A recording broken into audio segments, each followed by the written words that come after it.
मुळातच आपण ज्या क्रायटेरियामध्ये बसायचो, जर तुम्ही अभ्यास केला तर आपल्याला त्या क्रायटेरियामध्ये फक्त 15 ते 17 हजार रुपये मिळायचे. पहिल्यांदा कोकणाला 22 हजार रुपये मिळाले पर हेक्टर. ही फक्त विम्याची रक्कम जी वाढवण्यात आली आहे ती रक्कम आहे. साहेबांचं भाषण जर आपण व्यवस्थित ऐकलं असेल, सन्माननीय फडणवीस साहेबांचं, अजून काय मदत ते जाहीर करणार आहेत, पण ते मापदंड काय आहेत, जिल्हा प्रशासनाकडून वरती त्यांना जी काही इन्फॉर्मेशन जाते, माहिती जाते, त्या आधारावर पुढची मदत ते जाहीर करणार आहे.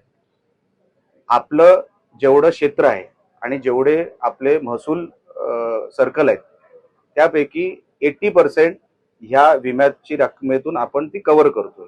जी राहते ती उर्वरित जी आपण पॅकेजच्या स्वरूपामध्ये आणतोय त्याच्यामध्ये कव्हर होणार. राजू शेट्टी साहेबांना ह्याच्यामधला कुठला विषय कळला नसेल तर मी लिहून पाठवतो त्यांना, किंवा मी त्यांच्याशी फोनवर बोलतो. पण असं कुठेही नाही. आम्ही स्थानिक आमच्याही काही मतदारसंघामध्ये किंवा जिल्ह्यामध्ये शेतकरी संपर्कात आहेत, ते समाधानी आहेत. आणि अजून जे काही वाढीव आम्ही सरकारकडे मागितलंय ते आता काही दिवसात आपल्याला जाहीर होईल.